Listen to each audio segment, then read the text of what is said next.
Welcome to LiveDaf, your online Daf Yomi Shir. Shalom Aleichem and welcome back to today's Daf Hayomi, Zevachim Daf Nun Aleph. We begin 6 lines from the top of the Amud. We're on our last leg of our discussion regarding combining various methods of derivation, various types of limudim, midois, shatur, nidreshes. So we have hekesh, which entails learning from approximation. The fact that we have two ideas stated next to each other in the psukim, or one pasuk next to each other, etc., that allows for a combination, for a comparison, and to derive from one to the other. We have something called Gzera Shava, which works with specific words that make that connection between two contexts. We have a Kal V'chomer, we have Binyana, which is a simple, rather simple, comparison type of connection. We find a principle applying to a certain carbon. We have another carbon which is similar in nature, so we compare and we bring over that halacha to the second carbon as well. So we have four methods, four formulas of learning, and the question was, can we combine? So we discussed hekesh, we discussed gzera shava, we discussed kal v'chomer. Now comes the final column in our chart, which is binyanav. Says the Gemara, davar halamed b'binyanav. So something which was derived, which was sourced in a binyanav. Can you take that information and pass it on further using a hekesh, gzera shava, kal v'chomer, or another binyanav, which would be back-to-back binyanavs? Can you do that? Regarding halachos of karbanos, davar halamed b'binyanav. Ma'o she'elamed. Can that information be passed on further, either behekesh, ube gzera shava, ube kal v'chomer, ube bininav?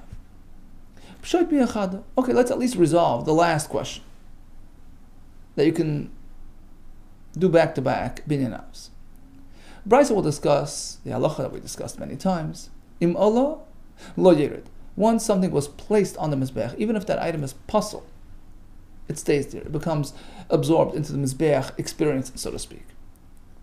That applies to something which had lina, stayed overnight, became puzzle, was taken out of the Beis HaMikdash proper, yotzei, something which became puzzle, something which is pigel. Once it's on the mizbech, you leave it there. And the Brisa will explain that the basic justification for that is because these specific deficiencies, although they are puzzle today with respect to this material, but we find elsewhere in a different context that they contain some element of passability to them, some element of acceptability. They work somewhere else. So due to that positive element elsewhere, likewise, even here, when the material is fully deficient, once it's on the mizbeach, you leave it there. Because as we explained, that has some element of acceptability to it, which indicates connectivity to the mizbeach, and you leave it there. Let's go down the list. So why did we say lon bedam kosher? The blood stayed overnight, so it passed its expiry point, which is sunset. It's still okay. Once placed on the mizbeach, you leave it there. Why? Sharilan imurin kosher, because likewise the imurin, the fats of the carbon, which had stayed past their deadline, which is actually the next morning. So there are 3 deadlines when it comes to carbon material. The blood up until sunset of the day of Akrava. Imurin, you have until the next morning. So overnight is still okay. Basar of a shlamim, you have until the following sunset. Day, night, and day. So we make sort of a connection, a chain connection. Lon by the blood is okay, because lon by the imurin is okay. So blood that passed sunset can still stay on the mizbeach. Because likewise, a murin, which stayed past their deadline the next morning, lon be'murin, is kosher as well. Once placed on the mizbeach, you leave it there. How do we know that? How do we know if you take a murin which had been puzzled and put them in the mizbeach, it works? Lon be'murin kosher, shari lon be'basar kosher, because we compare it to the basar, which is certainly okay past the next morning. It's l'chatchila okay, it's kosher to even eat it. It's not any problem until the following night. So there you go, you have a double connection. We compare the imurin to the basar, and then turn around and compare the dam to the imurin. There you have a double binyanav. What about yotzei? material which had left the Beis Hamikdash. That too, once placed on the Mizbeach, stays there. Why? Because even Yaitse has an element of legality to it. In a bama, which is an outdoor Mizbeach, there's no concept of Yaitse, right? You're unlimited, there are no mechitzes. So we see that Yaitse is accepted in that context. Likewise over here. What about if it is Tamei? We find an element of heter in terms of a public korban. Tumah doesn't disturb that, so likewise today. Chus is manai. What about if the korban is pigul? Leave it on the mizbeach. Because the process of hakrava, even in a pigul korban, has an element of validity to it. The fact is, it's the only way it becomes pigul if it went through the processing steps. Apparently, it's considered valid to a certain extent that it generates pigul. So likewise,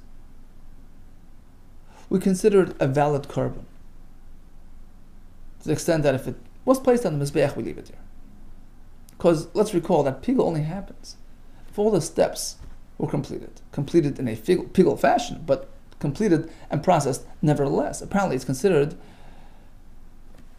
a valid process, right? To a certain extent. Likewise, you leave it on the mizbeach. What about chuslam kaimai? So the kohen had in mind to process the korban outside the Beis Hamikdash. It's not pigul, but it becomes puzzle. So why there? Because the Torah discusses chuslas manai, chuslam kaimai in the same context. We connect it. And, just like by pigul, we just explained how it stays on the mizbeach. Likewise, chuslam kaimai. How about shekiblu psulin v'zorkas daman? Unauthorized individuals collected the blood or did the zrika, which made the korban puzzle. Still, that material, once placed on the mizbeach, stays there. We're not speaking about any random person. B'hanach psulin the chazul aved tzibur. We're speaking about individuals who are not authorized. Nevertheless, they are authorized to process a korban tzibur, i.e., we're speaking about kohanim who are tamei. So we're limiting it to that type of psul. And again, since they have some sort of element of ability within some context, in some setting, avodas tzibur, likewise, this material is considered somewhat related to the mizbeach and stays there. Okay, so in any case, we see, in terms of that, first double connection between the lina of the dam to the emur and to the basar, we have a double binyan ab, and that works. As to Gemara in general, how could you do this type of justification where we're taking dam, which had lina, and comparing it by way of this double connection to the emur and to the basar, which had nothing wrong done to it. The basar is fully kosher for 2 days and a night. How could you compare something which is pasul to something which is kosher? Well, if it works over there where it's kosher, it works over here where it's pasul. How could you compare? How could you compare something which is failed, which missed its mark, from something which is fully kosher and on track? You're right, says the Gemara. That's not really the basis for this halacha. It's really based on a pasuk, and this was just an added explanation to make it more understandable. The truth is, the Tana who presented this halacha, mizois teira sa'ila. There's a pasuk zois teira sa'ila. This is the Torah. This is the rule. This is the formula. Ha'ila. Anything which is up there stays there. Samach. That's what it's based on. That's what he relied on. Right? Mizois teira sa'ila riba. That covers all these deficiencies. Samach lay. That's what really he's relying on, and that provides a source. So in any case, now we no longer have any conclusion on that question about doubling up the binyan, because really, that wasn't really the true source for this halacha. So we leave it sort of unresolved. Okay, back to the Mishnah. Shi'urei adam, leftover bloods of the internal korban chatois, are poured where? So the initial application is inside in the golden mizbeach on the heichel, but the leftover blood is poured on the yisoid, on the foundation, on the protrusion on the bottom of the mizbeach. Of which mizbeach? The external mizbeach in the azara. On which side of that foundation? The side that is facing the west, which is facing the heichel. As he leaves the heichel, he sort of encounters that side first. That's where he pours the blood. My time. How do we know that's the right location? On the west of the mizbeach. Amakro el yisoid mizbeach ha'olam. Asher pesach oil ma'id. Asher pesach means the one facing the entry or the exit of the oil ma'id, of the eichel. Hoda b'hagel, the one that encounters first. The side of the maravi side of the external mizbeach. Tana Rabban, we have a brayso. And before we begin, so Rashi presents as follows. We're going to be analyzing 5 psukim, because there are 5 parshios by chatas, Rashi says. 5 separate discussions regarding 5 separate varieties of a carbon chatas. Par kohen Mashiach, par helem davar, which are internal, whose blood is placed on the heichel. Then we have number 3, the so'ir of a nasi, a king who sins brings a so'ir. So actually his carbon is external. But in all 3, Mashiach, Helem Davar, and Nasi, the pasuk mentions that the leftover blood is poured El Yisoid Mizbach Ha'ila. El Yisoid Mizbach Ha'ila. The foundation, the bottom of the Mizbeach Ha'ila, the external Mizbeach where you process the carbon oil. So whether it's the Par Kohen Mashiach, which is an internal chatas, Par Helem Davar, likewise an internal. It says Yisoid Mizbach Ha'ila, likewise by the Yisoid Nasir, which happens to be an external chatas. It also says El Yisoid Mizbach Ha'ila, and the question is why the repetition? Yisoid Mizbach Ha'ila over and over again. We're going to see what the purpose is. Then 2 more. We have a carbon chatas, a personal carbon chatas, a goat carbon. That's one, where it says El Yisoid Mizbeach HaMizbeach. It doesn't say Yisoid Mizbeach Ha'ila. It says that the blood is poured El Yisoid HaMizbeach. And then we have, by the kivsa, a private person brings a kivsa, a sheep, for atonement of a sin. Again, it says Yisoid Mizbeach. Tana Rabban, why all this repetition? We're going to focus on the first 3. By the Mashiach, by the Helem, by the Nasi. El Yisoid Mizbeach Ha'ila. That's by the Mashiach, number 1. It's teaching us, V'lo Yisoid Mizbeach HaPnimi. Leftovers are poured outside, not inside. Okay. The next one is Helem Davar.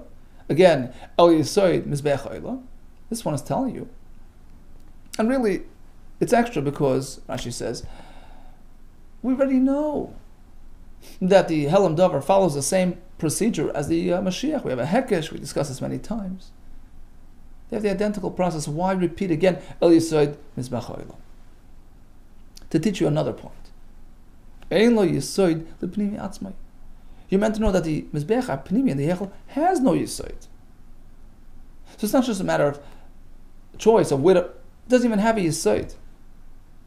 The third one, which is by the Soyer Nasi, El Yisoid Mizbach Ha'ila, is teaching us that not only these karbanis, these chatois, have this procedure that the leftovers are poured outside. Every Tein Yisoid Mizbeach Shel Oila, any carbon that is processed even on the external Mizbeach, Shlamim, everything, their leftover blood is poured down by the Yisoid of that Mizbeach. Okay? So we have 3 mentionings of Yisoid Mizbeach Ha'ila. First one is to tell you outside, not inside. Second one tells you there is no Yisoid inside. Third one tells you all karbanis have their blood poured on the outside.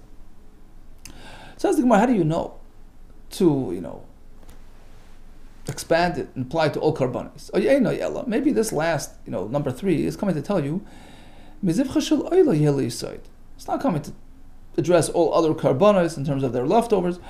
Rather, it's just focusing on the oila. That the initial application of the blood of the oil, not the leftover, initial application, which is actually a double application, you do it on the 2 far corners where the walls meet.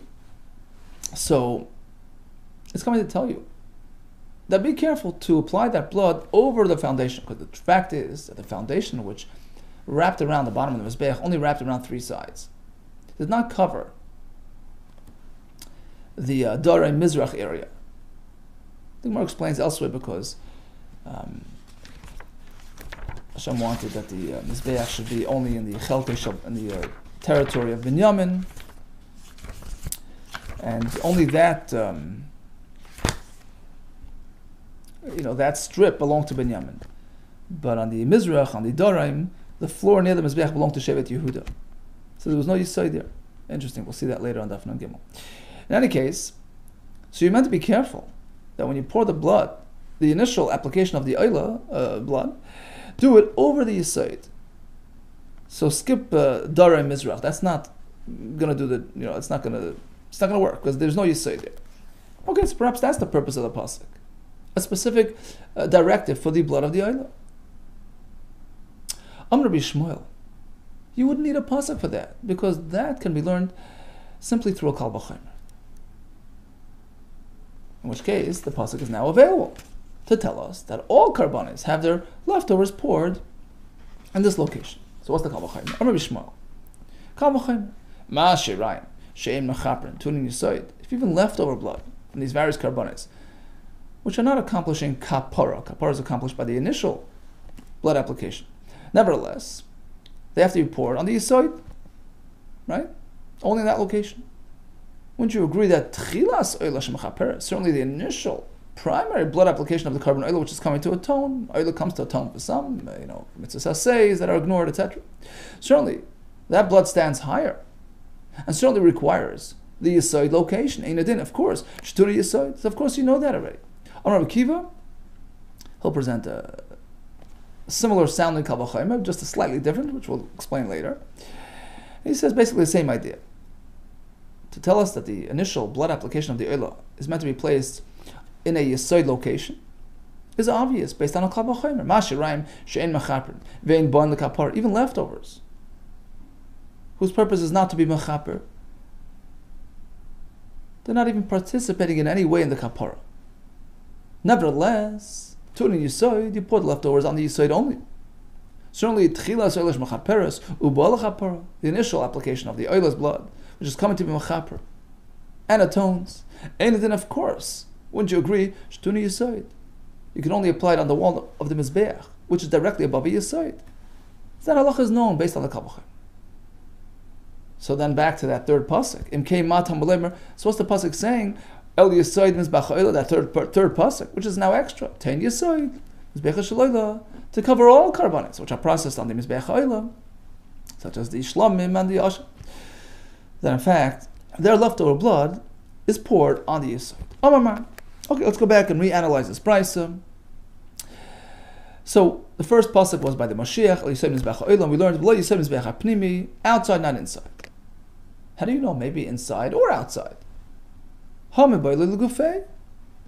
he's just coming to tell you that you can choose to pour the blood outside, leftover blood, or inside. Who says it has to be only outside, not inside?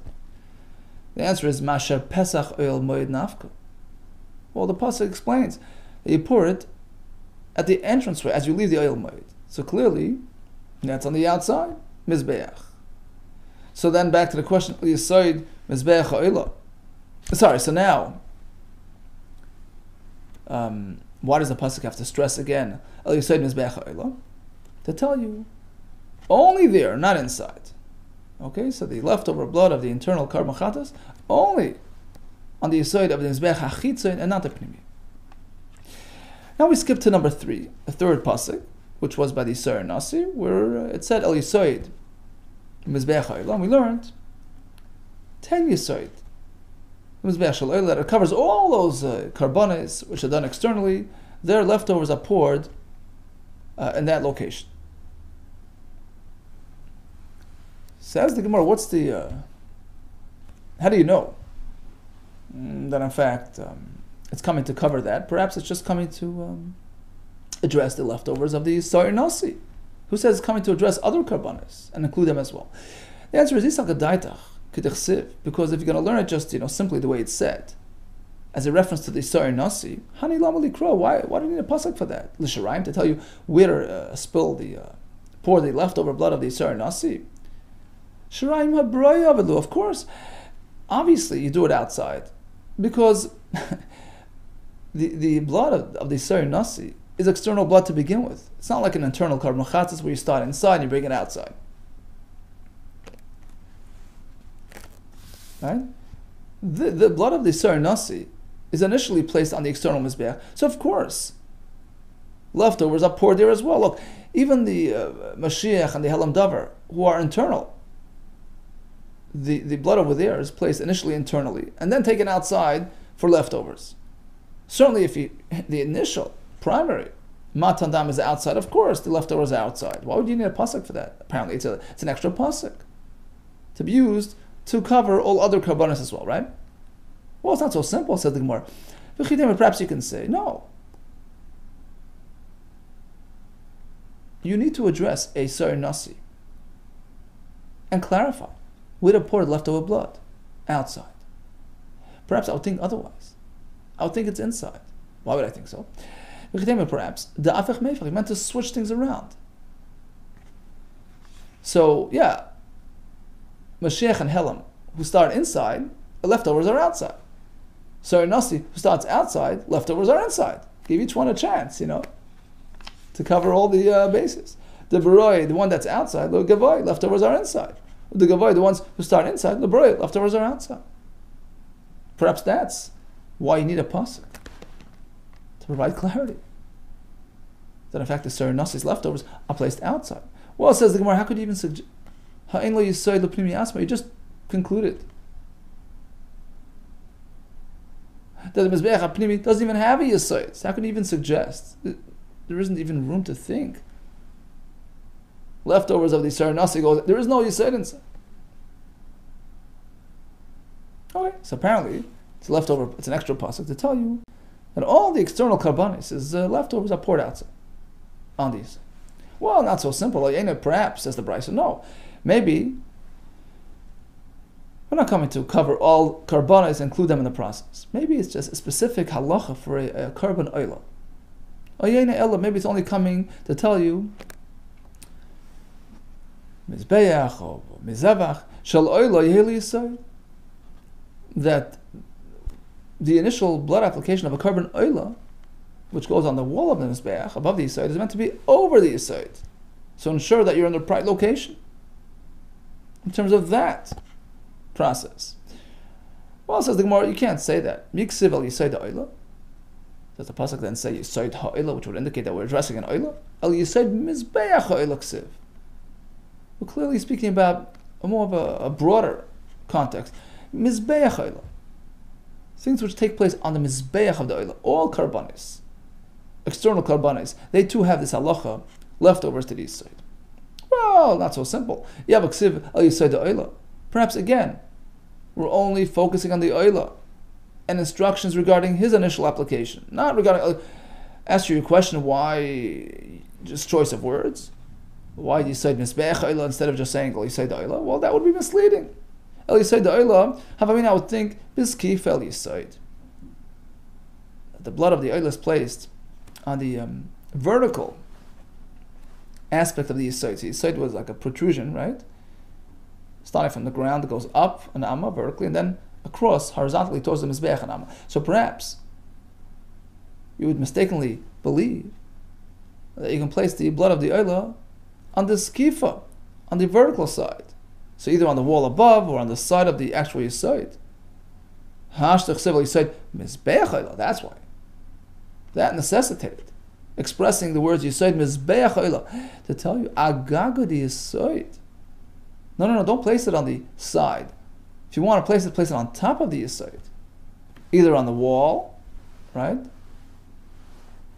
Above the yisod, or on top of the yisod, which is like mizbeach ha'olah, just like the primary, feature of the mizbeach is its horizontal top surface. So if you choose to put it on the yisod, put it on the top surface, which is reminiscent to the to the top of the mizbeach as well. So again, perhaps that's all the pasuk is coming for. The purpose is to pinpoint the location of the initial blood application of the oila. It's not coming to cover other karbanos in terms of where to pour their leftovers. And the response was, no. Amar Rabbi Shmuel. You wouldn't need a pasuk for that. That can be learned through a kal v'chomer, and that leaves the pasuk available for what we're looking for. Gag yisoid lama likro. We don't need a pasuk to instruct regarding placing it on the top of the yisoid. Kal v'chomer. It's based on a kal v'chomer. Mashi arechatas she'en mechaperes. Even the leftovers of achatas, which is not coming to affect kapara. Kapara is accomplished by the initial hazah of the chatas, not the shirayim. Nevertheless, there are specific instructions of where to put it. To an agag yisoid, it has to be placed on the top of the yisoid, on the horizontal portion of the yisoid. How do we know? Because the pasuk says that you put it on the yisoid hamizbeach. So you have to put it on the surface of the yisoid, which is similar to the top of the mizbeach, which means the top of the yisoid. If that applies to leftovers, which are secondary to the process, certainly the initial blood application of the oila, which is primary to the process, chilas oila, of course, shem chaperes, which is coming for kapar, and then of course, wouldn't you agree? Shetu'una gaga yisoid certainly requires the top of the yisoid. Amar Akiva, likewise, he also has a kal v'chomer with slightly different wording. Uma shiore chatas she'en mechaperin ve'en boin lechaper, even leftovers of the chatas, which are not mechaper, and certainly they're not mechaper, and they're not even coming to facilitate kapara. So despite their secondary nature, still, tu'una gaga yisoid, they must be placed on the top of the yisoid. Chilas oila she'mechaperes ve'bo lechaper, certainly the beginning, the initial blood application of the oil, which makes it happen. Ein adin shtun gagi, so it certainly needs to be on the top, not on the side. So this would be an extra pasuk. Apparently, it's not coming for this, and it is coming to tell you to include other karbanos. So why does the pasuk say that? By the Yisrael Nasi, that was the third pasuk. El Yisrael Mizbach, which is repetition. To tell you, any carbon process on that external mizbech, on the mizbech ha'ila, its leftovers must be poured on the yisoid as well. Now just one more line here, my benayu. So we have Rabbi Shmuel's kal v'chomer, Rabbi Akiva's kal v'chomer, pretty much saying the same thing. Any difference between the two presentations? Amar Vada bar Ava. Yeah, regarding our discussion, they're both on the same track, but there is a side difference of opinion between them. Shirayim ma'akvim ikebenayu. The halacha that leftover blood of the internal chatas is meant to be poured on the yisoid of the external mizbeach. That's important, but is it me'akid? Does it hold up the process? That's a machlekes. Mar sover ma'akri. Rabbi Shmuel holds that it is me'akiv. Well, Mar sover me'akri. Rabbi Akiva holds that it's not me'akiv. How do we see that in their presentation? Because in contrast to Rabbi Shmuel, who referred to the shirayim as Eina Mechaperes, Rabbi Akiva added to it Eina Mechaperes, and it's not even Ba'a L'chaper. He's totally pushing it aside. It's not Mechaper on its own. That only happens through the primary blood application. That makes the kapara. This doesn't have that element. But not only that, it's not even going to even impede the process. It's not even essential. It doesn't facilitate the kapara of the rest of the carbon. So according to him, it's not miyakid. Whereas according to Bishmol, who limited his expression to eina mechaperes, that was meant to indicate that sure, the shirayim doesn't really make the kapara. The primary blood does. But nevertheless, if you ignore the shirayim, it's me'akev. You can't. It's not considered a properly processed carbon. Rav Papa disagreed. Rav Papa amad kuli yama shirayim in me'akvim. All of which shirayim is not me'akev by an animal carbon. V'acha b'kamiflagi. V'acha b'mitzvah chatas of me'akev kamiflagi. Machlokes is a very specific disagreement regarding a chatas ha'oif, so a chatas bird. There are basically three steps in the blood application process there. Initially, they do the hazah.